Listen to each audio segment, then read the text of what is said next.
Hi all. So நம்ம வந்து பார்த்தீங்கன்னா, தமிழ் இலக்கண வகுப்புகள் அப்படிங்கிறது பார்த்துட்ருக்கோம். ஸோ 2ஏல வந்து பார்த்தீங்கன்னா, எப்படி வந்து நல்லா முழுசா படிச்சு, புரிஞ்சு, அதிலிருந்து வரக்கூடிய கேள்விகள வந்து எப்படி பதில் சொல்லலாம் அப்படிங்கிறதுக்கான ஃபர்ஸ்ட்டு வகுப்புகள். ஒரு நாள் வகுப்பு, அடுத்த நாள் வந்து பார்த்தீங்கன்னா, கொஸ்டின் அண்ட் ஆன்ஸரா வந்து பார்த்தீங்கன்னா, நேரலையில போகும். ஓகேவா? ஸோ ஈவினிங் 4 மணிக்கு வந்து பார்த்தீங்கன்னா, நமக்கு எப்பயுமே லைவா இருந்தா 4 மணிக்கு இருக்கும். ரெக்கார்டிங்கா இருந்தா பிரீமியர் வந்து பார்த்தீங்கன்னா, 4 மணிக்கு போகும். ஸோ அதன் அடிப்படையில இலக்கணத்தில நம்ம வந்து பார்த்தீங்கன்னா, எழுத்து அப்படிங்கிறது இதுக்கு முன்னாடி வரைக்கும் பார்த்திருப்போம். ஆழம் அப்படிங்கிற பேர்ல வந்து பார்த்தீங்கன்னா, நம்மளுடைய தனி ஃபோல்டரா பிளேலிஸ்ட்ல வந்து பார்த்தீங்கன்னா இருக்கும். பார்க்காதவங்க அத பார்த்துக்கங்க. அதில எதனா சந்தேகம் இருந்தா கமெண்ட் பண்ணுங்க. அந்த கமெண்ட்டுக்கு நான் பதில் சொல்றேன். ஓகேவா? ஸோ இப்ப எழுத்துங்கிறத கம்ப்ளீட்டா பார்த்துட்டோம். ஸோ எழுத்து பார்த்ததுக்கு அப்புறம் வந்து பார்த்தீங்கன்னா, நம்ம என்ன பார்க்க போறோம் அப்படின்னா, சொல் அப்படிங்கிறத வந்து பார்த்தீங்கன்னா அறிமுகம் பார்க்க போறோம். ஸோ சொல் அப்படின்னா என்ன? அப்படின்னா தமிழ பொறுத்தவரைக்கும் தமிழ வந்து பார்த்தீங்கன்னா என்னன்னு சொல்லுவாங்கன்னா, ஒரு ஒட்டுநிலை மொழி அப்படின்னு சொல்லுவாங்க. அதாவது ஒட்டுதல் அப்படின்னு சொல்றோமா? அதுதான். ஸோ ஒரு எழுத்து இருக்கு அப்படின்னா, அந்த எழுத்துக்கு பொருள் இருக்கலாம். அல்லது பொருள் இல்லாமலே இருக்கலாம். அப்போ பொருள் இருக்கு அப்படிங்கிற பட்சத்தில, நெடில் எழுத்துக்கள் 7ம் ஓரெழுத்து ஒரு மொழியாக வரும்னு தொல்காப்பியர் சொல்லியிருக்காரு. அப்ப நெட்டெழுத்துக்களுக்கு வந்து பார்த்தீங்கன்னா, மொழியை நிறைவு செய்யக்கூடிய தன்மை உண்டு. அதான் நெட்டெழுத்துனா நெடில் எழுத்துக்கள் அப்படின்னு சொல்லக்கூடியது. குற்றெழுத்துங்கிறது குறில். அப்போ எல்லா எழுத்துக்குமே வந்து பார்த்தீங்கன்னா, பொருள் இருக்கான்னா, இல்ல. அப்போ அந்த எழுத்துக்கள ஒண்ணோட ஒண்ணா சேர்த்து, அத வந்து நம்ம என்னவா மாத்துறோம் அப்படின்னு பார்த்தோம்னா, சொல்லா மாத்துறோம். அப்போ சொல்லுன்னா என்னன்னு கேட்டாங்கன்னா, எழுத்துக்கள்லாம் வந்து பார்த்தீங்கன்னா, ஒண்ணா சேர்ந்து, அது வந்து பார்த்தீங்கன்னா, பொருள் தந்தா, அதுக்கு பேர் தான் சொல் அப்படின்னு அர்த்தம். இப்ப எக்ஸாம்பிள் வந்து பார்த்தீங்கன்னா, தமிழ் அப்படின்னு ஒரு சொல் இருக்குன்னு வச்சுங்க. இங்க பாருங்க, த அப்படிங்கிறது சேர்ந்திருக்கு. மி, இழ். இந்த 3 எழுத்துக்களும் சேர்ந்து தான் வந்து பார்த்தீங்கன்னா தமிழ். இதுல ஒரு எழுத்து தா மட்டும் வந்து பார்த்தீங்கன்னா நம்ம எடுத்தோம்னா பொருள் தருமானா? நமக்கு வந்து பார்த்தீங்கன்னா பொருள் இல்ல. அப்ப அந்த தா கூட இன்னும் சில எழுத்துக்களை சேர்ப்பதன் மூலியமாக இந்த சொல் அப்படிங்கிறது நமக்கு பொருளா வந்து பார்த்தீங்கன்னா வருது. இப்ப இத பாருங்க, இத நம்ம பிரிக்கலாம். எப்படி பிரிக்கலாம் அப்படின்னா, இந்த தாவ இத்து கூட்டல் ஆ அப்படின்னு பிரிக்கலாம். அடுத்தது இந்த மீய எப்படி பிரிக்கலாம்? இம்மு கூட்டல் ஈ அப்படின்னு பிரிக்கலாம். அடுத்தது இங்க மெய் எழுத்து இருக்கு இழ். அப்ப இது எல்லாத்தையும் ஒண்ணோட ஒண்ணா சேர்த்து தான் நம்ம என்னென்ன எழுதுறோம் அப்படின்னா தமிழ்னு எழுதுறோம். அப்ப இந்த மாதிரி எழுத்துக்களை வந்து பார்த்தீங்கன்னா ஒண்ணா சேர்க்கறது மூலியமா அது சேர்த்தா மட்டும் கிடையாது, கட்டாயமா பொருள் தரணும். பொருள் தந்தா தான் அதை நம்ம என்னன்னு சொல்லணும்னா சொல் அப்படிங்கிறத சொல்லணும். இப்ப இதனுடைய சிறப்பு பாருங்க. இதனுடைய சிறப்புல தமிழுடைய சிறப்புல என்னன்னா, இதுல எல்லா எழுத்துக்களுமே இருக்கும். இத் அப்படிங்கிறது மெய் எழுத்து. நமக்கு நல்லாவே தெரியும் மெய் எழுத்துக்கள் மொத்தம் 3 வகை இருக்கு. வல்லினம், மெல்லினம், இடையினம் அப்படின்னு சொல்றது. அப்போ இந்த இடத்துல இத்து அப்படிங்கிறது நமக்கு வல்லின மெய்யா வருது. அடுத்தது இங்க உயிர் எழுத்து வருது. இத பிரிச்சோம்னா நமக்கு வந்து பார்த்தீங்கன்னா உயிர் வந்து பார்த்தீங்கன்னா நிக்குது. அடுத்து இங்க பாருங்க இம் அப்படிங்கிறது. இது எந்த வகையான எழுத்து அப்படின்னு பார்த்தோம்னா, இது மெல்லின மெய் வகையை சேர்ந்தது. அடுத்தது வந்து பார்த்தீங்கன்னா உயிர் எழுத்து. அடுத்து இடையின மெய் அப்படின்னு நமக்கு வந்து பார்த்தீங்கன்னா இந்த தமிழுடைய சிறப்புகள்ல உயிரெழுத்தும் இருக்கு. அதே போல உயிர்மெய்யை பிரிக்கும் போது அதுல மெய்யெழுத்துடைய வகைகளும் வந்து பார்த்தீங்கன்னா சேர்ந்து அடங்கி இருக்கு. இதுதான் அதனுடைய சிறப்பு. 2வது சொல்லுக்கான விளக்கமும் இதுதான். இப்போ இந்த சொல்லுக்கு பல பெயர்கள் இருக்கு. அது என்னென்ன பெயர்கள் அப்படின்னா, பதம் அப்படின்னு சொல்லலாம், கிளவின்னு சொல்லலாம், மொழி அப்படிங்கிறத சொல்லலாம், அல்லது வார்த்தை இயல்பா வந்து நம்ம பேசும்போது வார்த்தைகள் அப்படின்னு கூட சொல்லுவோம். ஓகேவா? இப்போ இதுல வந்து பார்த்தீங்கன்னா, நமக்கு என்னென்னலாம் மொழிகள் இருக்கு அப்படின்னா, ஒரு எழுத்து ஒரு மொழி உண்டு. அப்போ அந்த எழுத்துக்கள்லாம் வந்து பார்த்தீங்கன்னா, ஒண்ணா சேர்ந்து அது சொல்லா மாறுது. அப்போ 2க்கும் மேற்பட்ட எழுத்துக்களை கொண்ட சொல் அப்படிங்கிறது இருக்கு. அடுத்தது வந்து பார்த்தீங்கன்னா, பொதுமொழி அப்படின்னு இருக்கு. ஒரு சொல்லே வந்து பார்த்தீங்கன்னா என்ன பண்ணும் அப்படின்னு பார்த்தோம்னா, ஒரு பொருள். அதுபோல அத பிரிக்கும்போது இன்னொரு பொருள வந்து பார்த்தீங்கன்னா தரும். அந்த மாரி 3 வகையான மொழிகள் இருக்கு. இப்போ எழுத்துலேருந்து சொல் தோன்றிடுச்சு. சொல்லிருந்து என்ன வரும் அப்படின்னா, தொடர் அப்படிங்கிறது வரும். அது என்ன தொடர் அப்படின்னா, சொற்கள்லாம் வரிசையா அமைஞ்சா அதுக்கு பேர் என்னன்னு சொல்லுவோம்? தொடர் அப்படின்னு சொல்லுவோம். அப்போ இப்படிதான் ஒவ்வொன்னா ஒட்டி, ஒட்டி, ஒட்டி வரத்தால இத நம்ம என்னன்னு சொல்றோம்னா, ஒட்டுநிலை மொழி அப்படிங்கிறத நம்ம குறிப்பிடும். இப்ப சொல் அப்படிங்கிறதும், சொல்லுடைய அறிமுகம் என்ன அப்படிங்கிறத பார்க்கலாம். சொல் அப்படிங்கிறது வந்து பார்த்தீங்கன்னா, ஆல்ரெடி சொன்னதா எழுத்துக்கள்லாம் வந்து பார்த்தீங்கன்னா, சேர்ந்ததுக்கு அப்புறம் சொல் அப்படிங்கிறது அறிமுகமாகுது. அப்ப எழுத்துக்கள் சேர்ந்தா மட்டும் சொல்லுன்னு சொல்லக்கூடாது. நல்லா புரிஞ்சுக்கணும். அதுக்கு பொருள் இருக்கணும். இப்போ இம், ந, அ அப்படின்னும்போது இதுக்கு வந்து எதனா பொருள் இருக்கா? அப்படின்னா இல்ல. ஏன்னா இங்கேயும் எழுத்துக்கள் சேர்ந்து இருக்குது. அப்போ எழுத்துக்கள் சேர்ந்தா கிடையாது. பொருள் தந்தா தான் அத நம்ம என்னன்னு சொல்லணும்? சொல்லுங்கிறத சொல்லணும். அடுத்தது நம்ம வந்து பார்த்தீங்கன்னா, பேசும்போது சொற்களை பேசுவதை காட்டிலும் தொடர்களாக பேசுவது மிகுதி அப்படின்றாங்க. கரெக்ட்டா? அப்படின்னா கரெக்ட். வெறும் சொல் அப்படிங்கிறத மட்டும் சொல்ல போறதில்ல. அந்த சொல் என்ன வந்து பார்த்தீங்கன்னா பண்ணுது? அதனுடைய பயனிலை என்னவா இருக்கும்? அப்படின்னு சேர்த்து சேர்த்து தான் பேசணும். அப்போ சொற்களோட பல சொற்கள் சேரும்போது அது என்னவா மாறும் அப்படின்னா ஒரு தொடரா மாறும். அதுதான் வழக்கத்துல அதிகமா இருக்கு அப்படின்னு சொல்றாங்க. அடுத்தது இந்த மாதிரி நமக்கு ஒவ்வொன்னும் சேர்ந்து சேர்ந்து சேர்ந்து நமக்கு ஒரு சங்கிலி தொடர் மாதிரி நீண்ட ஒரு தொடர் மாதிரி வந்து பார்த்தீங்கன்னா வருது. சரி, இப்போ இதை வந்து பார்த்தீங்கன்னா வேற எப்படி பிரிக்கலாம் அப்படின்னா, ஸோ நமக்கு இந்த சாப்டர் ரொம்ப ரொம்ப முக்கியமானது.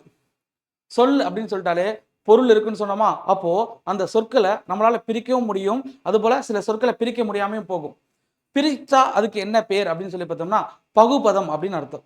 ஸோ ஒரு சொல்ல நம்மளால எப்படிலாம் பிரிக்க முடியும், அதில என்னென்னலாம் அமையணும் அப்படிங்கிறது தான் வந்து பார்த்தீங்கன்னா பகுபதம்னு சொல்றது. அதுவே சில சொற்கள் வந்து பார்த்தீங்கன்னா பிரிக்க முடியாம போயிடும். பிரிக்க முடியாதுன்னா பகாபதம். இது எப்படி வந்து பார்த்தீங்கன்னா எளிமையா ஞாபகம் வச்சுக்கலாம் அப்படின்னு சொல்லி பார்த்தோம்னா, ஸோ நல்லா புரிஞ்சுக்க வேண்டியது, கணிதத்தில பகு எண், பகா எண்ன்னு சொல்லுவோம்.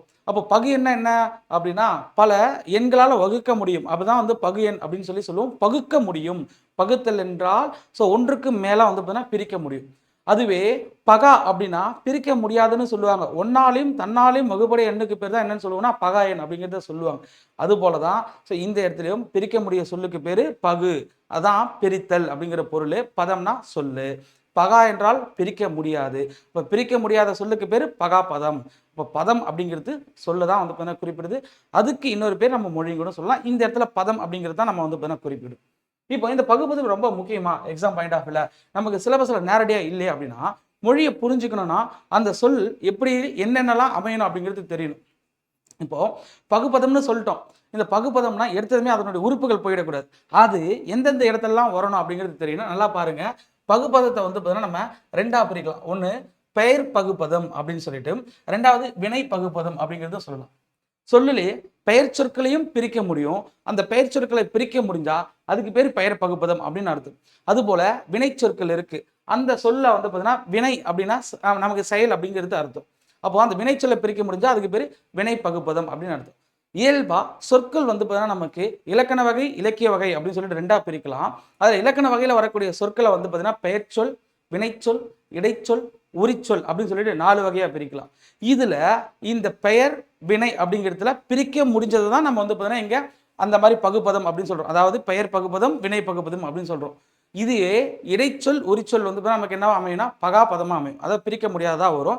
நீங்க எந்த ஒரு இடைச்சொல் எடுத்து வச்சாலும் சரி, அல்லது உரிச்சொல் எடுத்து வச்சாலும் சரி, அதை மேற்கொண்டு பிரிக்க முடியாது. அதனால அது 2த்தையும் நம்ம பகாபதம் அப்படின்னு தான் குறிப்பிடணும். இப்போ இந்த பகுபத உறுப்புகள்னு சொன்னோம்ல, பகுபதம்னா பிரிக்கக்கூடியது. அப்ப எத்தனையா பிரிக்க முடியும் அப்படின்னா 6 விதமா பிரிக்கலாம். அதான் பகுபத உறுப்புகள்னு சொல்லக்கூடியது. ஈஸியா இது எப்படி ஞாபகம் வச்சுக்கணும் அப்படின்னா, நம்ம கை இருக்கு. கையில இருக்கக்கூடிய விரல்கள் பாருங்க. மொத்தம் எத்தனை விரல்கள் இருக்கு? 5 விரல்கள் இருக்கு. ஓகேவா? அப்ப அந்த 5 விரல்கள்ல முதல்ல இங்க இருக்கக்கூடிய விரல் பேர் நம்ம என்னன்னு சொல்லுவோம்னா, கட்டை விரல்னு சொல்லுவோம். அப்ப இதுதான் பகுதி. லாஸ்டா இருக்கிறது வந்து பார்த்தீங்கன்னா, நமக்கு விகுதி அப்படின்னு சொல்லி ஞாபகம் வச்சுக்கங்க. ஓகேவா? அப்போ இந்த 2 விரலும் வந்து பார்த்தீங்கன்னா ரொம்ப ரொம்ப முக்கியம். இதுதான் அடிப்படை அப்படின்னு சொல்லி சொல்லக்கூடியது. அப்போ பகுபதத்துல அடிப்படையா அமையக்கூடிய உறுப்புகள் எதுன்னு கேட்டாங்கன்னா, இந்த 2 கட்டாயமா இந்த 2 இருக்கணும். அப்படி இருந்தா அது வந்து பகுபதம் அப்படின்னு சொல்லி சொல்லக்கூடியது. ஓகே, அப்போ பகுதி இறுதியா அமைஞ்ச ஒரு சொல்லுடைய கடைசியா அமையறதுக்கு பேர் என்னன்னு சொல்லுவாங்கன்னா விகுதின்னு சொல்லுவாங்க. இந்த 2த்துக்கும் அடுத்து அதிகமா வரக்கூடியதுக்கு பேர் என்னன்னா இடைநிலை. இந்த இடைநிலை பகுதிக்கும் விகுதிக்கும் இடையில அமைஞ்சு காலம் காட்டுவதாய் அமையும். அதான் ரொம்ப முக்கியம். நிறைய பேர் என்ன நினைச்சுவாங்கன்னா விகுதின்னு இருக்குல்ல, அந்த விகுதியே வந்து நமக்கு காலத்தை உணர்த்துறன்னு சொல்லுவாங்க. ஆனா அப்படி கிடையாது. இடைநிலை தான் வந்து நமக்கு என்னன்னா காலத்தை காட்டும். அந்த காலம் பொறுத்த வரைக்கும் நமக்கு என்னவா இருக்கலாம் அப்படின்னா 3 காலங்கள்ல ஏதாச்சும் இருக்கலாம். இறந்த காலம், நிகழ்காலம், எதிர்காலம் அப்படிங்கிறது. இப்போ 3 சொல்லிட்டோம். ஓகேவா? இது வந்து பெரும்பான்மையா அமையும். அடுத்து வந்து பார்த்தீங்கன்னா என்னெல்லாம் வந்து இதில் அமையலாம் அப்படின்னா பகுதிக்கும் இடைநிலைக்கும் இடையில் அமைந்து சந்திக்க வைக்கும். அந்த சந்தி அப்படிங்கிறது மெய்யெழுத்தா இருக்கும். அது வந்து ரொம்ப முக்கியமானது. அப்ப பகுதிக்கும் இடைநிலைக்கும் இடையில் அமையும் மெய்யெழுத்துக்கு பேர் என்ன அர்த்தம்னா சந்தி அப்படின்னு அர்த்தம். இதுலயே இடைநிலைக்கும் விகுதிக்கும் நடுவுல அமையறதுக்கு பேரு சாரியை அப்படின்னு சொல்லுவாங்க. சாரியைனா சார்ந்து வரக்கூடியது. அதுக்கு வந்து தனியா பொருள் இருக்காது. ஸோ அது சார்ந்து வரதால அதுக்கு பேரு சாரியை அப்படின்னு சொல்லி குறிப்பிடுவாங்க. இந்த 5 இதுல ஏதாச்சும் மாற்றங்கள் ஏற்பட்டா அதுக்கு பேரு விகாரம். விகாரம் என்றால் மாற்றம். இதுதான் பகுபத உறுப்புகள் அப்படின்னு சொல்லி பிரிக்கக்கூடியது. அதுதான் இங்க கொடுத்திருப்பாங்க. பகுதி, விகுதி, இடைநிலை. நல்லா ஞாபகம் வச்சுங்க. பகுபதம்னா கட்டாயமா இடம்பெறக்கூடியது இந்த 2ம். இந்த 2க்கு அடுத்து அதிகமா இடம்பெறக்கூடியது இடைநிலை. இது 2த்துக்கும் நடுவுல இருக்கும். பகுதிக்கும் இடைநிலைக்கும் இடையில அமைந்தா சந்தி. அதான் 4வதா கொடுத்திருக்காங்க. அதுபோல இடைநிலைக்கும் விகுதிக்கும் இடையில அமையறதுக்கு பேரு சாரியை. இந்த 5 மாற்றங்கள் ஏற்படுறதுக்கு பேரு விகாரம் அப்படின்னு சொல்லி குறிப்பிடுவாங்க. விகாரம் என்றால் பொதுவாக மாற்றம் அப்படின்னு அர்த்தம். ஃபர்ஸ்ட் இதெல்லாம் எப்படி அமையணும்? இது வந்து பார்த்தீங்கன்னா எப்படின்னா, ஒரு ஒரு நூற்பா மாரி வச்சுக்கணும். கட்டாயமா இது இப்படி தான் அமையும். இந்த இடத்துல தான் அமையுங்கிறது நமக்கு தெரியணும். ஃபர்ஸ்ட் அமையறதுக்கு பேரு பகுதி. அந்த பகுதி எப்படி இருக்கும் அப்படின்னு சொல்லி பார்த்தோம்னா நல்லா புரிஞ்சுங்க, கட்டளை சொல்லா இருக்கும். அதான் வேர் சொல் அப்படின்னு நம்ம சொல்லுவோம். ஓகே, அப்போ சொல்லோடைய முதல்ல நிற்கிறதுக்கு பேர் பகுதி. இந்த பகுதிங்கிறது மேற்கொண்டு பிரிக்க முடியாது. பிரிக்க முடியல என்னன்னு சொல்லணும், பகாபதம் அப்படின்னு சொல்லி குறிப்பிடணும். அப்போ பகுதிங்கிறது நமக்கு முதல்ல இருக்கும். அது வந்து பார்த்தீங்கன்னா கட்டளை பொருள்ல தரும். அதான் ஏவல் அப்படின்னு சொல்லி சொல்றாங்க. அடுத்தது வந்து பார்த்தீங்கன்னா நமக்கு என்னவா வரும் அப்படின்னா அந்த பகுதியை மேற்கொண்டு பிரிக்க முடியாது. அதனால அது பேர் பகாபதம் அப்படின்னு சொல்றாங்க. ஓகேவா? ஸோ நல்லா புரிஞ்சிக்க வேண்டியது, அந்த ஏவல் அப்படிங்கிறது வினைச்சொல்லல் தான் ஏவலா இருக்கும் அப்படிங்கிறது. வினைச்சொல்னா செயல் அப்படின்னு சொல்றோம். அந்த செயல்ல அது கட்டளை பொருள்ல வரும். அதுவே வந்து பார்த்தீங்கன்னா ஒரு பெயர்ச்சொல் வந்து பார்த்தீங்கன்னா பகுபதமா வரும்போது அந்த பெயர்ச்சொல்லுடைய வகைகள் வந்து பார்த்தீங்கன்னா 6 இருக்கு. அந்த 6ல ஏதாச்சும் ஒன்று வந்து பார்த்தீங்கன்னா அதில் அமையும் அப்படிங்கிறது. என்னென்ன இருக்குங்கிறது எக்ஸாம்பிள் பின்னாடி பார்க்கலாம். ஃபர்ஸ்ட் அது எந்த மாதிரி அமையும், அதனுடைய விதி என்ன அப்படிங்கிறது நமக்கு வந்து பார்த்தீங்கன்னா தெரியணும். ஸோ அடுத்து ரெண்டாவதா பாருங்க, விகுதி. இது எங்க அமையும்னு சொன்னோம், ஒரு சொல்லுக்கு கடைசியாக தான் அமையணும். கடைசியாக அமைறதுக்கு பேர் என்ன அர்த்தம்னா விகுதி அப்படின்னு அர்த்தம். இது வந்து பார்த்தீங்கன்னா என்னென்னலாம் பண்ணும் அப்படின்னு சொல்லி பார்த்தோம்னா, ஸோ இறுதியாக அமைந்து திணை, பால், எண், இடம் இதெல்லாம் காட்டுறதா இருக்கும். ஆக்சுவலாக இது பேசிக் என்னங்கிறத ஃபர்ஸ்ட் தெரிஞ்சுக்கங்க. அதுக்கப்புறம் இதில் வரக்கூடிய ஒவ்வொன்றத்தையும் என்னென்ன இருக்குங்கிறது வரக்கூடிய வகுப்பில் தெரிஞ்சுக்கலாம். ஒரு சொல் எந்த மாதிரி அமையணுங்கிறதுக்கான அடிப்படைன்றதால ஃபர்ஸ்ட் எடுத்தமே நம்ம சொல்லியிருக்கிறத இந்த டாப்பிக்கை பார்க்குறோம். ஓகேவா? அப்போ திணையை பொறுத்த வரைக்கும் நமக்கு 2 வகையான திணைகள் இருக்கு. ஒன்று உயர் திணை அப்படின்னு சொல்லுவோம், ரெண்டாவது அக்ரிணை அப்படின்னு சொல்லுவோம். அப்போ ஸோ இறுதியாக அமையக்கூடியது நமக்கு வந்து பார்த்தீங்கன்னா 6 அறிவு கொண்ட நம்ம மனிதர்களை சொல்லுதா அப்படிங்கிறத பார்க்கணும். அப்படி சொன்னா அதுக்கு பேர் என்ன அர்த்தம் அப்படின்னா உயர்திணை. அல்லது மனிதர்களை குறிக்கல, ஏனைய உயிருள்ள உயிரற்ற பொருட்களை குறிக்குது அப்படின்னா அதுக்கு பேரு அக்ரிணை. அதுதான் உயர்வு அல்லாத திணை. மனிதர்களை தவிர இருக்கிறதெல்லாம் வந்து நம்ம என்னன்னு சொல்லுவோம் அப்படின்னா அக்ரிணைன்னு சொல்லுவோம். பால் அப்படிங்கிறதுனா பால்னா திணையோட ஒரு உட்பிரிவு தான் பால் அப்படின்னு சொல்லக்கூடியது, பகுக்கக்கூடியது. அப்போ அதுலேயே நம்ம வந்து பார்த்தீங்கன்னா உயர்திணையில் இருக்கக்கூடியதை 3 பால்களாக பிரிக்கலாம். ஆண் பால், பெண் பால், பலர்பால் அப்படின்னு சொல்லிட்டு. அக்ரிணியில் இருக்கிறத ரெண்டாக வந்து பார்த்தீங்கன்னா பிரிக்கலாம். ஒன்றன் பால், பலவின் பால். ஏன் வந்து அக்ரிணியில் இருக்கிறத ரெண்டா பிரிக்கிறோம், அதுலேயும் ஆண் பால், பெண் பால், அது போல பலவின் பால் பிரிக்கக்கூடாதா அப்படின்னு சொல்லி பார்த்தோம்னா அதில் ஒருமை பன்மையை மட்டும்தான் வந்து நம்ம கன்சிடர் பண்ணுவோம். ஏன்னா வழக்கில் கிடையாது. இப்போ எக்ஸாம்பிள் வந்து பார்த்தீங்கன்னா நம்ம யானைன்னு சொல்கிறோம். அந்த யானைன்னா அதில் ஆண் யானையா அல்லது பெண் யானையான்னு சொல்லிட்டு தனித்து சொல்ல, தனித்து காட்ட சொற்கள் இருந்தாலும் நம்ம இந்த அக்ரிணியெல்லாம் பொதுவான சொல்லால் தான் குறிப்பிடுறோம். அப்போ அது ஒருமையா பன்மையா அப்படின்னு தான் அமையும். அதனால தான் வந்து பார்த்தீங்கன்னா அதில் ஒன்றா அல்லது பலவா அப்படிங்கிறது வந்து பார்த்தீங்கன்னா அமையுது. இதில் நமக்கு அக்ரிணியில் இருக்கக்கூடியது. அடுத்தது வந்து பார்த்தீங்கன்னா எண்ணை பொறுத்த வரைக்கும் வந்து பார்த்தீங்கன்னா எண்ணிக்கைன்னு சொல்லுவோம். ஒன்றுனா ஒருமை, ஒன்றுக்கு மேற்பட்டதை வந்து பார்த்தீங்கன்னா பன்மைன்னு குறிப்பிடும். அடுத்து இடம்னா 3 வகைப்படும். இது பேசுகிறவங்க, அடுத்தது கேட்குறவங்க, இந்த 2 பேரை தவிர்த்து 3ஆவதா இருக்கிற ஒரு ஆள். இப்படி தான் வந்து பார்த்தீங்கன்னா இடத்தை குறிப்பிடணும். பேசுபவர்கள் யாருன்னு சொல்லி பார்த்தோம்னா தன்மை. அடுத்தது கேட்குறவங்க யாரு அப்படின்னு சொல்லி பார்த்தோம்னா முன்னிலை. அதாவது இந்த பேசுகிறவங்க பேச்சை யார் ஒருத்தர் காது கொடுத்து கேட்குறாங்களோ அவங்க தான் வந்து பார்த்தீங்கன்னா நம்ம என்னன்னு சொல்லுவோம் அப்படின்னா முன்னிலை அப்படிங்கிறத சொல்லுவோம். இந்த 2 பேரை விட்டு 3ஆவதா இருக்கிற ஒரு நபரை குறிச்சா அதுக்கு பேர் படர்க்கை பெயர் அப்படின்னு அர்த்தம். அப்போ இதெல்லாம் காட்டுவதா வந்து பார்த்தீங்கன்னா இருக்கக்கூடியதுக்கு பேர் என்னன்னா விகுதி. இந்த 2ம் கட்டாயமா பகுபதத்தில் அமையக்கூடிய உறுப்புகள் இந்த 2ம் இருந்தாதான் அதை நம்ம என்னன்னு சொல்லணும், பகுபதம்னு சொல்லணும். அடுத்ததா 3ஆவதா வந்து பார்த்தீங்கன்னா இடைநிலைன்னு ஒன்று இருக்கா. இந்த இடைநிலை அப்படிங்கிறது எங்க அமைங்கிறத பார்க்கணும். பகுதிக்கும் விகுதிக்கும் இடையில் அமைஞ்சு காலம் காட்டக்கூடியதா இருக்கும். இது ரொம்ப ரொம்ப முக்கியமானது.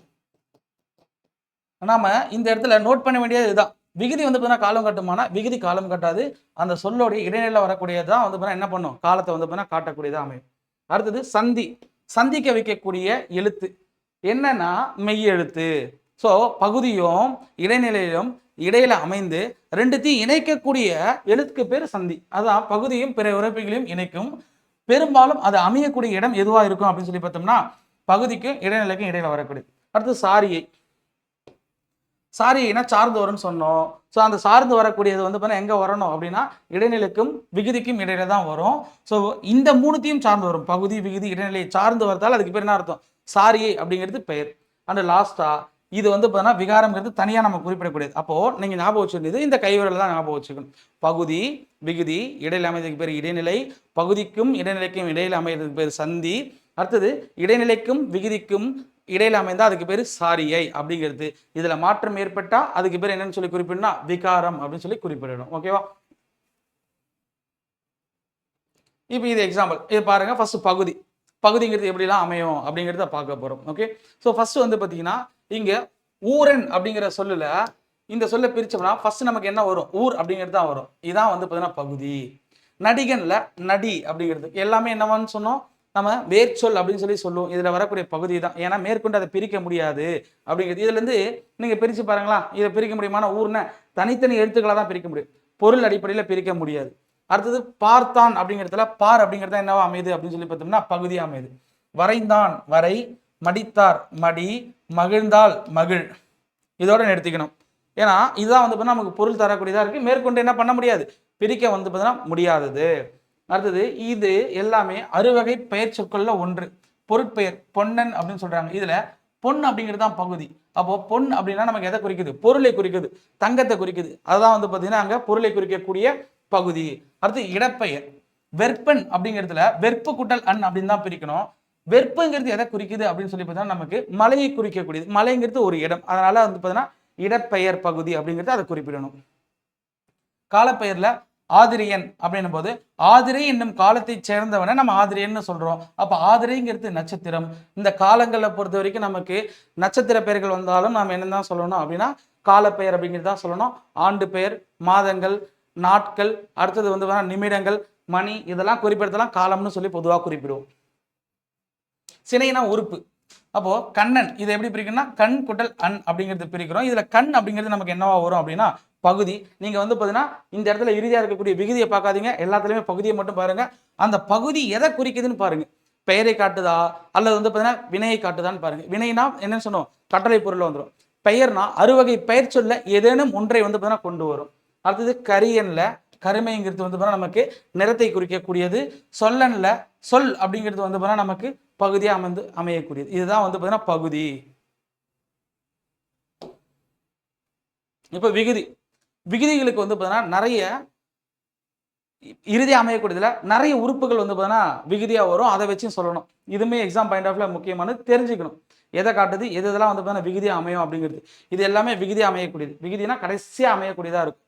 இப்போ அன் ஆன் அப்படிங்கிறது இந்த ரெண்டுத்தையும் பாருங்க. படித்தான்கிற சொல்லுல நமக்கு வந்து படிங்கிறது பகுதியா போயிடுச்சு. அப்ப அதை தாண்டி மீதி இருக்கக்கூடிய இந்த சொல்லு இன் அப்படிங்கிறது இன்னுக்கு முன்னாடி இருக்கக்கூடிய உயிர்மையத்தை பிரிச்சோம்னா எப்படி பிரிப்போம்?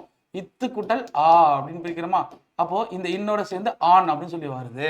அதுதான் வந்து பாத்தீங்கன்னா விகுதி. அப்ப அந்த விகுதி பாருங்க, இதன் மூலியமா ஒரு ஆண் பாலை வந்து பாத்தீங்கன்னா நமக்கு வந்து பாத்தீங்கன்னா உணர்த்துதுன்னு தெரியும். இதே படித்தால் அப்படின்னு சொன்னா யாரை உணர்த்துது அப்படின்னா பெண் பாலை வந்து பாத்தீங்கன்னா உணர்த்துது. அடுத்தது இதுல வந்து பாத்தீங்கன்னா ரெண்டாவதா ஆள் அப்படிங்கிறது இது வந்து பெண், ஆர் அப்படிங்கிறது பலர்பால், இரு வந்துட்டாலே பலர்பால் கிடையாது. நல்லா புரிஞ்சுக்கணும். இருங்கிறது நமக்கு ஒருமை கூட வரும், ஆனா மரியாதையை வந்து குறிப்பிடுற மாதிரி வரும். எக்ஸாம்பிள் வந்து பாத்தீங்கன்னா கவிஞன் அப்படின்னு சொல்றவரை நம்ம என்னன்னு சொல்லுவோம்? கவிஞர் அப்படின்னு சொல்றோம். புலவன் அவரை என்னன்னு சொல்றோம்?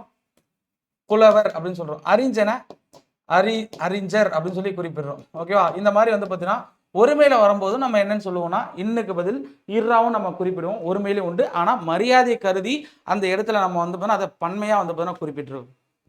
அடுத்தது வந்து பாத்தீங்கன்னா இதுல இருந்து பாருங்க, தூ வந்தா ஒன்றன் பால். அதாவது நல்லா புரிஞ்சுக்கணும், இது எதுக்கு வரும் அப்படின்னு சொல்லி பார்த்தோம்னா அக்ரிணைக்கு வரணும். அப்ப தூ அப்படிங்கிறது அக்ரிணையோடைய விகுதியாகவும், அப்படிங்கிறது வந்து பாத்தீங்கன்னா நமக்கு அதனுடைய பன்மையோடைய விகுதியாகவும் வரும். அக்ரிணைக்கு பன்மையோடைய விகுதி. அதாவது இந்த நாவை பிரிச்சோம்னா நமக்கு இறுதி அமையக்கூடியது இன்னு கூட்டல் ஆ.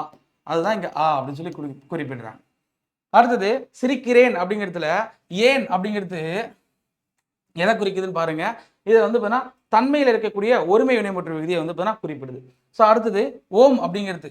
ஸோ உண்டோம், செய்தோம், பண்ணோம் அப்படின்னும் போதுலாம் ஓம்னு வருதா?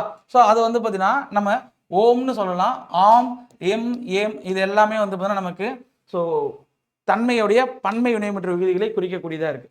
அதுபோல முன்னிலைக்கு ஆய் அப்படிங்கிறதும் ஈர் அப்படிங்கிறதும் முன்னிலை குறிக்கக்கூடியது. செய்தாய், நீ செய்தாய், நீ படித்தாய், நீ வந்தாய். அங்க இறுதியா என்ன வருது? ஒருமைக்கு வந்து ஈ அப்படிங்கிறது வருது. அதுவே நீவீர் அப்படின்னு சொல்லும் போது வந்தீர், படித்தீர், சென்றீர் அப்படின்னும் போது நமக்கு என்ன வருது? இறுதியா வந்து ஈர் அப்படின்னு சொல்லி முடியுது. அப்ப ஈர் அப்படிங்கிறது நமக்கு முன்னிலையில பன்மையை குறிக்கக்கூடியது. ஈ வந்தா முன்னிலையில இருக்கக்கூடிய ஒருமையை குறிக்கக்கூடியது. அதுதான் வந்து அதனுடைய விளக்கம். அடுத்து வந்து பாத்தீங்கன்னா இந்த எச்சங்கள் அப்படிங்கிறது நம்ம பார்த்துருப்போம். ஆ வந்தா நம்ம என்னன்னு சொல்லுவோம்? பெயரெச்சம்னு சொல்லுவோம். ஒரு எச்சத்தோட இறுதி எழுத்து ஆ கொண்டு முடிஞ்சா பெயரெச்சம். அதுவே இ ஊ கொண்டு முடிஞ்சா நம்ம என்ன சொல்லுவோம்? வினையெச்சம்னு சொல்லுவோம். அதுதான் வந்து பார்த்தீங்கன்னா இங்க கொடுத்துருக்கிறது. ஸோ அடுத்ததா ரொம்ப முக்கியமானது வேங்கோல் வினைமுற்று. அதனுடைய விகுதிகள் எப்படி வரும்னா கா இய இயர் அப்படிங்கிறது வரும். தொழில் பெயருடைய விகுதிகளாக இருந்தால் அல், தல், ஐ, கை, சி, பூ, மை, வி இதெல்லாம் வந்து பார்த்தீங்கன்னா தொழில் பெயருடைய விகுதிகளாக வரும். அப்போ ஒரு சொல் அப்படின்னா அந்த சொல்லுடைய இறுதியா அமையக்கூடியது பேர் விகுதி. அது இதுல ஏதாச்சும் ஒன்றை வந்து பார்த்தீங்கன்னா பெற்று வரும். இது எல்லாத்தையுமே உட்காந்து மனப்பாடம் பண்ணுவாங்க அப்படின்னா எல்லாத்தையும் உட்காந்து மனப்பாடம் பண்ணா நம்ம என்ன பண்ணுவோம், மறந்துடுவோம். அப்போ சொற்களை நீங்க சொல்லி சொல்லி பார்க்கணும். வந்தான் அப்படின்னும் போது யாரை குறிக்குது, இன் அப்படிங்கிறதுல முடியுது. அப்போ அந்த இன் அப்படிங்கிறது நமக்கு யாரை குறிக்குது, ஒரு ஆண் பாலை குறிக்குது. அடுத்தது அந்த வந்தான்கிற சொல்ல சொல்லி பார்க்கும்போது அவன் வந்தான் அப்படின்னு தான் நம்ம சொல்லுவோம். அப்போ படற்கையில் இருக்கக்கூடிய இடத்த வந்து பார்த்தீங்கன்னா குறிக்குது. அடுத்தது வந்து பார்த்தீங்கன்னா இது உயர்திணை, பால் ஆண் பால் அப்படின்னு சொல்லிட்டு காலம் இறந்த காலம் அப்படின்னு எல்லாத்தையும் நம்மளால என்ன பண்ண முடியும் அப்படின்னா அதை வச்சு உணர முடியும். அப்போ இந்த இடத்துல விகுதிங்கிறது உங்களுக்கு உயர்திணையா அல்லது அக்ரிணியா. அடுத்து உயர்திணைனா அதுல இருந்து என்னென்ன பால் வருது, ஒன்றன் பாலா அல்லது அதாவது உயர்திணையில் ஆண் பாலா, பெண் பாலா அல்லது பலவின் பாலா அப்படிங்கிறதும், அதுவே அக்ரிணியா இருந்தா ஒன்றன் பாலா அல்லது பலவின் பாலா அப்படிங்கிறத பார்க்கணும். பலர்பால் அப்படின்னு சொல்லி குறிப்பிடுவோம் நம்ம எதை, உயர்திணையில் இருக்கக்கூடிய பல பேர் சேர்ந்தது. ஓகே, இப்போ மக்கள்னு சொல்லும் போது நமக்கு என்னன்னு வரும், மக்கள்னா நிறைய பேர் சேர்ந்தவங்க தான் மக்கள்னு சொல்றோம். அப்போ பலவின் பாலில் வந்து அதாவது பலர் பாலில் வந்து நமக்கு வரும் வந்தனர், சென்றனர் அப்படின்னும் போது, வந்தனர் அப்படின்னும் போது யாரை தான் நம்ம சொல்லுவோம் அப்படின்னா மனிதர்களை தான் சொல்லுவோம், உயர்தினை தான் சொல்லுவோம். அப்ப அர் அப்படின்னு சொல்லி முடியுது. ஓகேவா. அதுவே வந்தார் அப்படின்னு சொல்லும் போது நம்ம என்னன்னு சொல்லுவோம் அப்படின்னா அதுல மரியாதை பன்மையில ஒரு அவர் வந்தார், அவர் பேசினார் அப்படின்னு சொல்லிட்டு. அப்ப அதுதான் இந்த இடத்துல கொடுத்துருக்காங்க. நல்லா புரிஞ்சுக்க வேண்டியது. ஸோ திணை, பால், எண், இடம் இதெல்லாம் வந்து பார்த்தீங்கன்னா காட்டக்கூடியதா இருந்து அதனுடைய சப்டிவிஷனாக தான் வந்து பார்த்தீங்கன்னா இதை கொடுத்துருப்பாங்க. ஸோ நம்ம சிம்பிளாகவே வந்து எச்சம் பார்க்கும்போதே பார்த்துருப்போம். ஆங்கிறது வந்து நம்ம என்னன்னு சொல்லுவோம் அப்படின்னு சொல்லி பார்த்தோம்னா பெயரெச்சம். ஒரு எச்சத்தோட இறுதி எழுத்து ஆள முடிஞ்சா பெயரெச்சம், ஈ உல முடிஞ்சா வினையச்சம் பார்த்துருப்போம். அதே தான் வந்து பார்த்தீங்கன்னா இங்கே கொடுத்துருக்கிறது. இது எல்லாமே ஒரு கிளான்ஸ் படிச்சதுக்கு அப்புறம் மேற்கொண்டு சொல்லுடைய வகைகள் வரும்போது ஒன்று ஒன்றா பார்க்க இதெல்லாம் நினைவுக்கு வரும். பயிற்சி பெற்றுட்டே இருந்தால் தான் இதெல்லாம் நினைவுக்கு வருமே தவிர வெறுமனே இதெல்லாம் மனப்பாடம் பண்ணால் மட்டும் நமக்கு ஞாபகம் வந்துடாது. அது நல்லா தெரிஞ்சுக்கணும். ஸோ அடுத்ததான் வந்து பார்த்தீங்கன்னா இது பாருங்க, ஒவ்வொன்றும் தனித்தனியாக பார்க்குறோம் எது எதுக்கு என்னென்னலாம் இருக்குது அப்படிங்கிறத. ஃபர்ஸ்ட் ஆண்பால் பெயர் விகுதிகள் அப்படிங்கிறது நமக்கு எப்படி வரும் பாருங்க. வெற்பெண் இறுதியா வந்து பார்த்தா என்ன வருது, அன் அப்படிங்கிறது வருது. அண்ணுங்கிறது குறிச்சா நம்ம என்னன்னு சொல்லுவோம் அப்படின்னு சொல்லி பார்த்தோம்னா உயர்திணையில ஆண்பாலை குறிக்குதுன்னு சொல்றோம். அதுபோல ஒருமையை வந்து பார்த்தா குறிக்குது. இங்க வானத்தான் ஆண்ல முடியுது. அடுத்து வடமண், இந்த இடத்துல மண் அப்படிங்கிறது வந்து பார்த்தீங்கன்னா வருது விகுதியா. இது மலையமான் மான். இந்த மாதிரி இதுதான் வந்து பார்த்தா அதுக்கான சான்றுகளாக வந்து பார்த்தா இருக்கக்கூடியது. நல்லா புரிஞ்சுங்க. முன்னாடி பார்த்தது என்னென்னலாம் விகுதிகளாக அமையுங்கிறது, இது எடுத்துக்காட்டுகள். அப்போ இதனுடைய இறுதியில முடியக்கூடிய அந்த எழுத்துக்களை வச்சு அது என்ன அப்படிங்கிறத எக்ஸாம்பிள்ல பார்த்தோம்னா நமக்கு தெரியும். அடுத்து அல் ஆல் அப்படிங்கிறது பெண்பால் விகுதிகளாக வரும்னு சொன்னோம். ஆனா இப்ப என்ன வருது அதிகமா அப்படின்னா இ ஐ அப்படிங்கிறது வருது. எக்ஸாம்பிள் வந்து பார்த்தீங்கன்னா இப்ப தோழி, அடுத்தது சீதை. இந்த இடத்துல பாருங்க இறுதியா தோழி அப்படின்னும் போது நமக்கு என்ன வருது, ஈங்கிறது வருதா. இங்க தைன்னு வருதா, தைனா பெண்பாலை குறிக்கிறது. அப்போ ஐ இத்து கூட்டல் ஐ அப்படின்னு சொல்லி வரும். அதுதான் வந்து பார்த்தீங்கன்னா இந்த இடத்துல கொடுக்கக்கூடியது. இவள், குழலால், பொன்னி, கோதை இதனுடைய இறுதி எழுத்தை பாருங்க. இங்க இல் அப்படிங்கிறது வருது, இங்கேயும் ஆல் அப்படிங்கிறது வருது, இங்க இ, இங்க ஐ அப்படிங்கிறது. அப்போ இந்த மாதிரி விகுதியா அமையக்கூடிய எழுத்தை வச்சும் நம்மளால உணர முடியும். ஆனா நல்லா புரிஞ்சிக்க வேண்டியது, அந்த இடத்துல இந்த விகுதியை மட்டுமே வச்சு பெயர்னு சொல்லி நம்ம முடிவு பண்ற கூடாது. ஏன்னா ஒரு பெயர்ங்கிறது ஆண்பாலா பெண்பாலா அப்படிங்கிறது எப்ப முழுமையா நமக்கு தெரியும் அப்படின்னா அது கூட வரக்கூடிய வினைச்சொல்லை வச்சுதான் நம்மளால சொல்ல முடியும். ஓகேவா. இப்போ எக்ஸாம்பிள் தரணின்னு சொல்றேன்னு வச்சுங்க. தரணி அங்க ஈ முடியுதே, அப்போ அது ஆண்பாலா அல்லது பெண்பாலா. இங்க இருந்து நீங்க ஈன்னு சொல்லிட்டீங்க. அப்ப ஈன்னு சொன்னா தரணிலேயே என்ன வருது, இங்க ஈ அப்படிங்கிறது வருது. அப்போ இது பெண்பால் அப்படின்னு சொல்லி முடிவு பண்ற கூடாது. நல்லா புரிஞ்சுங்க. அதுவே தரணி வந்தான் அப்படின்னு சொல்லும் போது இது என்னவா வருது அப்படின்னா நமக்கு ஆண்பாலா வருது. இப்ப பாரி அப்படின்னு சொல்றோம்.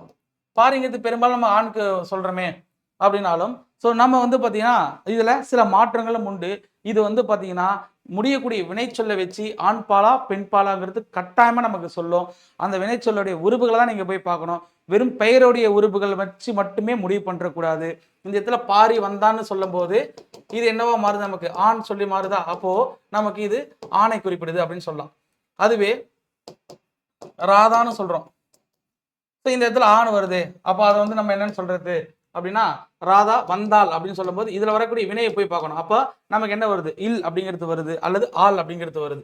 அப்போ அந்த இடத்துல நீங்க ஒரு பெயருடைய விகுதியை மட்டும் பார்த்துட்டு முடிவு பண்ணக்கூடாது. சில இடங்கள்ல கன்ஃபியூஷனா இருக்கும்போது அதனுடைய வினைச்சொல் தான் அது கரெக்டா ஆண்பாலா பெண்பாலாங்கிறத காட்டும். அதை நல்லா கவனிச்சுக்கணும். அடுத்து பலர்பால் விகுதிகள் அர், ஆர், மார் அப்படின்னு வரும். எக்ஸாம்பிள் மறவர், ஓதுவார், தேவிமார் அப்படின்னு சொல்லி சொல்றோமா? ஸோ அது மாதிரி வரும்போது, அல்லது கணக்கர் அப்படின்னு சொல்லி சொல்றோம். இந்த மாதிரியான சொற்களுடைய விகுதிகள்லாம் வந்து நமக்கு இதை கொண்டு முடியுது. அதனால அதை பலர்பால்னு சொல்றோம். ஒன்றன் பால் விகுதி ரொம்ப முக்கியம். ஒருமை பன்மையில வந்து நம்ம படிக்கணும். இதன் மட்டும் நல்லா ஞாபகம் வச்சுங்க. தூ அப்படிங்கிறது நமக்கு அக்ரிணியோட உரிமையை குறிக்கும். ஓகேவா? அடுத்தது இந்த தூளே எப்படிலாம் வருது பாருங்க. அது, யாது, அஃது, எது அப்படின்னு தூ வந்துட்டாலே அது ஒன்றனை குறிக்கும். அதை நல்லா ஞாபகம் வச்சுங்க. அதான் ஒன்றன் பால் பெயர் விகுதி அப்படின்னு சொல்லி சொல்லக்கூடியது. அடுத்தது பலவின் பால் பெயர் விகுதிகள். ஒருமை பன்மையில ரொம்ப ரொம்ப முக்கியமான எது ஒருமை எது பன்மைங்கிறது நமக்கு தெரியணும். மேற்கொண்டு வரக்கூடிய வகுப்புலையும் நம்ம என்ன பார்ப்போம், அதை பத்தின விளக்கங்கள்லாம் பார்ப்போம். இருந்தாலும் எது எது அமையணுங்கிறத நீங்க ஒரு கிளான்ஸ் ரீட் பண்ணுங்க. இது ஒரு புரிதலுக்காக. நீங்க நிறைய வந்து அந்த சொற்களை எழுதி பார்க்கும்போது தான் சரியானது விளக்கம் வந்து நமக்கு புரிய வரும். ஓகே, வெறும் மனப்பாடம் மட்டும் பண்ண வேண்டாம். ஸோ அடுத்து இந்த இடத்துல பாருங்க, வை, ஆ, கல் அப்படிங்கிறது இதெல்லாம் என்ன அப்படின்னு சொல்லி பார்த்தோம்னா பலவின் பால் பெயர் விகுதிகள். இப்போ எக்ஸாம்பிள் அவை, யாவை அப்படின்னு போது இதுல இறுதியா என்ன வருது? வை அப்படிங்கிறது வருது. அப்ப வை வந்தா பலவின் பாலை குறிக்கக்கூடியது. இங்க பாருங்க, கரியன வெறும் ஆ அப்படிங்கிறது வருது. சென்றன, பாடின அப்படிங்கிறது. அதான் நான் வந்தா அது என்ன குறிக்கும்னா பெரும்பாலும் வந்து பார்த்தீங்கன்னா பலர்பாலை வந்து பார்த்தீங்கன்னா குறிக்கக்கூடியதா வந்து பார்த்தீங்கன்னா ஒரு பலவின் பால் அப்படிங்கிறது. அதாவது கிளிகள். இந்த கல் அப்படிங்கிறது ஆக்சுவலா எதுக்கு உரியது அப்படின்னு சொல்லி பார்த்தோம்னா அக்ரிணைக்கு தான் வரணும். ஆனா தற்கால வழக்குல நம்ம உயர்திணைக்கும் கல் அப்படிங்கிற விகுதியை சேர்க்கிறோம் பன்மைக்கு. ஓகேவா? ஸோ அப்போ இந்த மூணு ரொம்ப ரொம்ப முக்கியமானது. எது ஒருமை பன்மை தெரியணும் அப்படின்னா ஒருமைக்கு உரியது தூ, எதுல? அக்ரிணையில. அதே போல வந்து பாத்தீங்கன்னா பன்மையுடைய விகுதிகள் என்ன வரும்னா வை, கல், ந அப்படிங்கிறது வரும். இந்த நாவை பிரிச்சோம்னா இன்னும் கூட்டலாம் இறுதியா ஆ வரும். அதுதான் அப்படி கொடுத்துருப்பாங்க. ஓகே, ஸோ அடுத்தது இங்க இருக்கக்கூடிய சொற்கள் இதை தாண்டி வந்து பார்த்தீங்கன்னா நம்ம இப்போ ஒரு விஷயத்தை பார்க்குறோம். இங்க இவை, நாம் அப்படிங்கிறதே வந்து பார்த்தீங்கன்னா பன்மையை குறிக்கக்கூடியதுதான். ஓகே, அந்த இடத்துல நாம் அப்படின்னும் போது இம்மு முடிஞ்சா இங்கள் சேர்த்துக்கலாம், நாங்கள் அப்படின்னு சொல்லிட்டு சேர்த்துக்கலாம். ஆனா இவை அப்படின்னும் போது நம்ம என்ன சேர்க்கறது கிடையாது, இவைகள் அப்படின்னு சொல்லி சொல்றது கிடையாது. ஓகேவா? ஸோ அப்போ நல்லா புரிஞ்சுக்க வேண்டியது, இம்முல முடிந்தா கல் விகுதி ஏற்று வரும். அதே போல இருள முடிஞ்சாலும் அவர்கள் அப்படின்னு சொல்றோமா? இப்போ அவன்னு சொல்றோம். அந்த அவன் அப்படிங்கிறதுல பன்மையா மாத்தணும் அப்படின்னா அவர்கள் அப்படின்னு சொல்லி சேர்க்கிறோம். அதுவே அவை அப்படின்னும் போதும் சரி, அவைகள் அப்படின்னு சொல்றது இல்லை. ஏன்னா அவைங்கிறதே நமக்கு பன்மையை குறிக்கிறது தான். இவை அப்படின்னு சொல்லும்போது இவைங்கிறதும் அதனுடைய விகுதி வைன்னு வரதால அதுவும் பன்மையை குறிக்கக்கூடியது. அதனால அது கூட கல் சேர்க்க வேண்டிய அவசியம் கிடையாது. ஸோ அதான் வந்து பார்த்தீங்கன்னா இதனுடைய விஷயம். இங்க நாம் அப்படின்னும் போது இம்மு வந்தா கூட வந்து பார்த்தீங்கன்னா கல் சேர்ந்து இங்கள், நாங்கள் அப்படின்னு சொல்லி வருது. இவைன்னு வரும்போது வந்து பார்த்தீங்கன்னா நம்ம என்ன பண்றது இல்லை அப்படின்னு சொல்லி பார்த்தீங்கன்னா இவைகள்னு சொல்றது இல்லை. அப்படி சேர்க்கறதுக்கு பேர் என்னன்னு சொல்லுவோம்னா விகுதி மேல் விகுதி அப்படின்னு. அது நல்லா ஞாபகம் வச்சுங்க. ஒரு விகுதி இருக்கு, வைங்கிற விகுதி இருக்கு, அது கூடவே கல் சேர்க்கும் போது இவை கூட கல் சேர்த்த இவைகள். அப்போ இதுக்கு என்ன பேருன்னு கேட்டாங்கன்னா வைங்கிறது விகுதி, கல்லுங்கிறது விகுதி. அப்ப ரெண்டு விகுதிகள் ஒன்னா சேர்ந்து ஒரு சொல்ல அமையும் போது அதுக்கு பேர் தான் என்னன்னு சொல்லுவாங்கன்னா விகுதி மேல் விகுதி அப்படிங்கிறத சொல்லுவாங்க. அது ரொம்ப முக்கியமானது. இதுல இவை இந்த காலத்துல ஏத்துக்கிடுச்சு. இருந்தாலும் வந்து பார்த்தீங்கன்னா இவைகள் அப்படிங்கிற சொல் வந்து பார்த்தீங்கன்னா இப்போ இந்த டைம்ல நம்ம பயன்படுத்துறது கிடையாது. இதுங்கிறது வந்து பார்த்தீங்கன்னா ஒருமைக்கும், இவை அப்படிங்கிறத பன்மைக்கு தான் நம்ம சொல்றோம். அதை நல்லா ஞாபகம் வச்சுங்க. அதை தான் அங்கே சொல்லியிருப்பேன். இவைங்கிறது இவைகள்னு சொல்றது கிடையாது. இது அப்படிங்கிறதுக்கு சரியான பன்மை வந்து பார்த்தீங்கன்னா இவை அப்படிங்கிறது தான். இதெல்லாம் நம்ம இன்னும் பயன்படுத்தி தான் இருக்கோம். நாங்கள், அவர்கள் அப்படிங்கிறதெல்லாம் நம்ம இன்னும் பயன்பாட்டில் தான் வச்சுட்டு இருக்கோம். அடுத்து இடம். 3 இடங்கள் இருக்குன்னு சொன்னோம். ஸோ ஆல்ரெடி பேசுபவர், அதுக்கப்புறம் வந்து பார்த்தீங்கன்னா அதை கேட்பவர், இவங்க 2 பேரையும் விடுத்து 3ஆவதா இருக்கக்கூடிய ஒரு நபரை குறிக்கிறதுக்கு பேர் தான் வந்து பார்த்தீங்கன்னா படர்க்கை பெயர் அப்படின்னு சொன்னோம். அதாவது தன்மை, முன்னிலை, படர்க்கை அப்படின்னு 3 விதமான இடங்கள் இருக்கு. இதையும் நீங்க மனப்பாடம் பண்ண வேண்டாம். சொன்ன 3 விஷயங்கள் மட்டும் நல்லா ஞாபகம் வச்சுங்க. நான் எந்த ஒரு பேர் வந்தாலும் அதுக்கு பேர் என்னன்னா தன்மை. அப்போ அந்த தன்மைனா அதுக்கான வினை என்ன அப்படிங்கிறத பார்க்கணும். நான் சொல்லும்போது நான் வந்தேன், நான் படித்தேன், நான் சென்றேன், நான் ஓடினேன் அப்படின்னு சொல்றோமா? அப்போ பெரும்பாலும் என்ன வருது, நான்கிறது ஒருமை. அப்ப ஏன் அப்படிங்கிறது தான் வந்து அதனுடைய வினையா வருது. அதுதான் இங்க நான் பார்த்தேன் அப்படின்னு சொல்லும் போது இந்த தேவை எப்படி பிரிப்போம், இத்து கூட்டல் ஏ அப்படின்னு பிரிக்கிறோம். அப்ப ஏன். அடுத்தது ஈ அப்படிங்கிறது எதுக்கு வரும்னா முன்னிலையில் இருக்கக்கூடிய ஒருமைக்கு வரும். நீ பார்த்தாய், நீ படித்தாய், நீ உண்டாய், நீ சென்றாய், அப்படின்னு நம்ம சொல்றோமா, அப்ப இ அப்படிங்கிறது நமக்கு முன்னிலை இருக்கக்கூடிய ஒருமைக்கு வரும். அடுத்தது படர்க்கை அப்படிங்கிறது நமக்கு இர் அப்படிங்கிறது மரியாதையில வரக்கூடியது. அவர் பார்த்தார் அப்படின்னு சொல்லி சொல்லலாம், அல்லது அவர் சென்றார் அப்படின்னு சொல்லலாம், அல்லது அவன் வந்தான் அப்படிங்கிறத சொல்லலாம். அப்போ சரியான இடத்துக்கு சரியான விகுதியை வந்து பார்த்தீங்கன்னா சேர்க்கணும். அது வந்து பார்த்தீங்கன்னா ஸோ இந்த மூன்றுத்துல எதுங்கிறது பார்க்கணும். தன்மை பெயரை குறிக்குதா, முன்னிலையா, அல்லது வந்து பார்த்தீங்கன்னா படர்க்கை பெயரா, அதனுடைய விகுதியை சேர்த்தது தான் இடம் அப்படின்னு சொல்லி சொல்லக்கூடியது. அடுத்து இடைநிலை. இந்த இடைநிலை அப்படிங்கிறது நமக்கு எங்கெங்கெல்லாம் அமையும் அப்படின்னு சொல்லி பார்த்தோம்னா பகுதிக்கும் விகுதிக்கும் இடையில அமைஞ்சு காலம் காட்டக்கூடியதா இருக்கும். இதை நம்ம எப்படி சொல்லலாம் அப்படின்னு சொல்லி பார்த்தோம்னா நம்ம வந்து பார்த்தீங்கன்னா ஒரு 4 வகையாக வந்து பார்த்தீங்கன்னா இதை பிரிக்கலாம். இந்த இடைநிலைகளை ஒன்று இறந்த கால இடைநிலை, ரெண்டாவது வந்து பார்த்தீங்கன்னா நிகழ்கால இடைநிலை, மூணாவது வந்து பார்த்தீங்கன்னா எதிர்காலம் காட்டக்கூடிய இடைநிலைகள் அப்படிங்கிறது. இதை தாண்டி இன்னொன்று இருக்கு, பெயர் இடைநிலைகள் அப்படின்னு சொல்லி சொல்லுவோம். ஓகே, ஸோ என்னெல்லாம் இருக்குங்கிறத பார்க்கலாம். இந்த இப்போ ஒரு எக்ஸாம்பிளுக்கு வந்து பார்த்தீங்கன்னா இங்கே வந்து என்ன சொல்றாங்கன்னா உண்டான் அப்படின்னு சொல்லி சொல்றாங்களா, இந்த உண்டான் அப்படிங்கிற சொல்ல எப்படி பிரிக்கணும் அப்படின்னு சொல்லி பார்த்தோம்னா உன் குட்டல் இட்டு குட்டல் ஆண் அப்படின்னு சொல்லி பிரிக்கிறோமா. அப்போ உன் அப்படிங்கிறது பகுதி அமைஞ்சிருது, ஆண் அப்படிங்கிறது வந்து பார்த்தீங்கன்னா விகுதி அமைஞ்சிருச்சு. ரெண்டுத்துக்கும் இடையில அமைஞ்சு காலம் இறந்த காலத்தை காட்டுது அப்படின்றதால இட்டுங்கிறது தான் என்னது அப்படின்னா இந்த இடத்துல இறந்த கால இடைநிலை அப்படிங்கிறத சொல்லணும். ஓகேவா. ஸோ அடுத்தது இதுல வந்து பார்த்தீங்கன்னா என்னெல்லாம் இருக்கு பாருங்க. இறந்த கால இடைநிலை அப்படிங்கிறது இத்து வரலாம், இட்டு வரலாம், இரு வரலாம், இன்னு வரலாம். நடந்தான், கேட்டான், கற்றார், பாடினான் அப்படின்னும் போது இதுதான் வந்து பார்த்தா நமக்கு என்னன்னு சொல்றோம் அப்படின்னு சொல்லி பார்த்தோம்னா இறந்த கால இடைநிலைகள் அப்படின்னு சொல்றோம். இந்த இடத்துல தா வருதா, தாவை எப்படி பிரிப்போம், இத்து குட்டல் ஆன்னு பிரிப்போம். இந்த இடத்துல டா வருது, இட்டு குட்டல் ஆ அப்படின்னு பிரிக்கிறோம். இந்த இடத்துல ரா வருது, இரு குட்டல் ஆ அப்படின்னு பிரிக்கிறோம். இந்த இடத்துல நா அப்படிங்கிறது வருது, பாடினால் அப்படின்னும் போது. அப்போ இந்த மாதிரி தான் வந்து பார்த்தீங்கன்னா இடையில அமைந்து அதுல வந்து பார்த்தீங்கன்னா இதுல ஏதாச்சும் ஒரு எழுத்துக்களை பெற்று வருவது இறந்த கால இடைநிலைகள் அப்படின்னு சொல்லி சொல்லக்கூடியது. நிகழ்கால இடைநிலைகள் பாருங்க. ஸோ இந்த இடத்துல வந்து பார்த்தீங்கன்னா உயர்கிறான் அப்படின்னு சொல்றாங்களா, அப்போ கிரு அப்படிங்கிறதும் கின்று ஆனின்று இந்த மூணும் வந்து பார்த்தீங்கன்னா நிகழ்காலத்தை காட்டக்கூடிய இடைநிலைகள். இந்த இடத்துல உண்கிறான் அப்படின்னும் போது கிரு வருது, ஆடுகின்றான் அப்படின்னும் போது கின்று அப்படிங்கிறது வருது, செல்லான் என்றார் அப்படின்னும் போது இந்த இடத்துல வரக்கூடிய ஆ அப்படிங்கிறது இதோட சேர்ந்து ஆன் என்று அப்படின்ற ஒரு பொருள்ல வருது. இதுதான் வந்து பார்த்தீங்கன்னா கிரு கின்று ஆன் என்று இந்த மூன்றும் வந்து பார்த்தீங்கன்னா நிகழ்காலத்தை காட்டக்கூடிய இடைநிலைகள். அடுத்தது எதிர்கால இடைநிலைகள். இந்த மூணும் வந்து பார்த்தீங்கன்னா நமக்கு ரொம்ப ரொம்ப முக்கியம். அதை தாண்டி பெயர் இடைநிலைகள் அப்படிங்கிறது முக்கியம், எதிர்மறைங்கிறது வந்து பார்த்தீங்கன்னா முக்கியமானதான். ஸோ இது எல்லாமே வந்து பார்த்தீங்கன்னா ஒரு சொல்ல பிரிக்கும் போது அது வந்து பார்த்தீங்கன்னா இடையில அமையக்கூடிய எழுத்து என்ன வந்து பார்த்தீங்கன்னா குறிக்குது அப்படிங்கிறத நம்ம கண்டுபிடிக்கிறதுக்காக இதெல்லாம் நம்ம பார்க்க வேண்டியதாக இருக்கு. இப்போ புகுவான் செய்கேன் அப்படிங்கிற சொல்லில் வந்து பார்த்தீங்கன்னா புகுவான் அப்படிங்கிற சொல்லி நீங்கள் சொல்லி பார்த்தாலே உங்களுக்கு தெரியும் இது வந்து பார்த்தீங்கன்னா என்ன காட்டுது, எதிர்காலத்தை வந்து பார்த்தீங்கன்னா காட்டுது. அடுத்து செய்கேன் அப்படின்னு சொல்லி சொல்லலாம். அப்போ இப்பு இவ்வு இக்கு. இப்போ எக்ஸாம்பிள் வருவான் அப்படின்னு சொல்றேன்னு வச்சுங்க, அல்லது தருவான் அப்படின்னு சொல்ற வச்சுங்க. இந்த இடத்துல பாருங்க வருவான் அப்படிங்கிறது வந்து என்ன காலம், எதிர்காலத்தை காட்டுது. ஓகேவா. வந்தான் அப்படின்னா இறந்த காலம், வருகின்றான் அப்படின்னு சொல்லும் போது நிகழ்காலம், வருவான் அப்படின்னா எதிர்காலம். அப்போ இவ் அப்படிங்கிறது தான் நமக்கு இங்க இந்த இடத்துல காலம் காட்டக்கூடியதாகவும் அதுவும் இந்த இவ் அப்படிங்கிறது எதிர்கால இடைநிலையாகவும் வந்திருக்கு. இந்த இடத்துல பறிக்காதீர் அப்படின்னும் போது ஸோ பறிக்காதீர்ங்கிறது நமக்கு என்னது, பறிக்கும் அப்படிங்கிற சொல்லுக்கு எதிர்ச்சொல்லா எதிர்மறையா வந்து பார்த்தீங்கன்னா வருது, அதான் ஆ அப்படிங்கிறது. இந்த கா தான் வந்து பார்த்தீங்கன்னா அந்த மாதிரி வருது. காவை எப்படி பிரிப்போம், இக்கு கூட்டல் ஆ. அப்போ ஆ வந்தா பெரும்பாலும் அது நமக்கு என்ன காட்டும் அப்படின்னு சொல்லி பார்த்தோம்னா எதிர்மறையை காட்டக்கூடிய எழுத்தா அமையும்.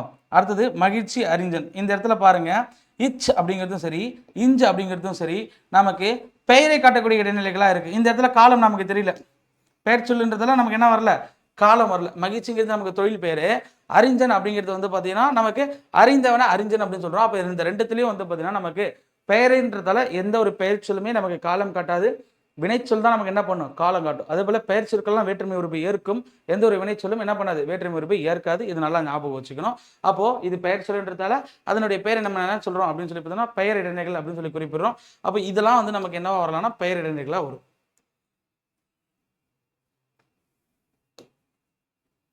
அது சந்தி. சந்திங்கிறது எங்க அமையணும், மெய்யெழுத்து சந்திக்கணும், பகுதியும் இடைநிலைக்கும் ரெண்டுத்துக்கும் நடுவில் அமைஞ்சு ஸோ நமக்கு வந்து பார்த்தீங்கன்னா ரெண்டுத்தையும் இணைக்கக்கூடிய ஒரு எழுத்துக்கு பேர் தான் என்னன்னு சொல்றோம்னா சந்திங்கிறத சொல்றோம். நீங்க பாருங்க சந்தி அப்படிங்கிறது வந்து பார்த்தீங்கன்னா இந்த நடத்தல் அப்படிங்கிற சொல்ல பிரிக்கிறோம். நடத்தல் எப்படி பிரிக்கணும், நட அப்படிங்கிறது பகுதி, இத்து அடுத்தது வந்து பார்த்தீங்கன்னா இத்து, அடுத்தது அல் அப்படின்னு சொல்லி தான் இதை பிரிக்கணும். ஓகேவா? இதில் இந்த இத் அப்படிங்கிறது வந்து நமக்கு என்ன அப்படின்னா சந்தி. பகுதிக்கும் இடைநிலைக்கும் இடையில அமைஞ்சு ஒரு மெய்யெழுத்தா வரத்தால வந்து பார்த்தீங்கன்னா இது நம்ம என்னன்னு சொல்லுவோம் அப்படின்னு சொல்லி பார்த்தோம்னா சந்திங்கிறத குறிப்பிடும். அப்போ என்னெல்லாம் வந்து பார்த்தீங்கன்னா சந்தியா அமையும் அப்படிங்கிறத பாருங்க. இந்த இடத்துல உருத்தும் அப்படிங்கிறதுல இத் அப்படிங்கிறது சந்தியா வருது. பொருந்திய அப்படிங்கிறதுல வந்து பார்த்தீங்கன்னா ரெண்டுத்துக்கும் இடையில வந்து பார்த்தீங்கன்னா இ, அதாவது உடம்புடைமை அப்படிங்கிறது உயிர் முன் உயிர் அப்படிங்கிற கண்டிஷனில் வரும். புணர்ச்சி விதிகளில் இதை பார்க்கலாம். இந்த மாதிரி வந்து பார்த்தீங்கன்னா சந்திக்க வைக்கக்கூடிய உறுப்புகள் இத்து, இப்பு, இக்கு, எய், இவ்வு அப்படிங்கிறது வரும். இது மனப்பாடம் பண்ண வேணாம். பகுதிக்கும் இடைநிலைக்கும் இடையில அமையக்கூடிய மெய்யெழுத்து காலம் காட்டாமல் இருந்தால் அதுக்கு பேர் சந்தி அப்படின்னு அர்த்தம். அது சாரியை. இந்த சாரி அப்படிங்கிறது வந்து பார்த்தீங்கன்னா சார்ந்து வரக்கூடிய எழுத்துன்னு சொல்லி சொன்னோம். என்னெல்லாம் சார்ந்து வரக்கூடிய எழுத்துக்களா இருக்குன்னு சொல்லி பாருங்க. ஸோ இது எல்லாமே வந்து பார்த்தீங்கன்னா நமக்கு சார்ந்து வரக்கூடிய எழுத்துக்கள். இப்போ வந்தனங்கிற சொல்ல பிரிக்கிறோம். பிரிக்கும் போது வந்து பார்த்தீங்கன்னா இங்க ஒரு அன் வருது, இங்க ஒரு அன் வருது. ஓகே, இந்த அன் அப்படிங்கிறது விகுதியா வருது. அப்போ விகுதிக்கு முன்னாடி இடைநிலைக்கு அடுத்து இந்த அன் வந்ததால இதுக்கு பேர் நம்ம என்னன்னு சொல்லணும்னா சாரியை அப்படிங்கிறது சொல்லணும்.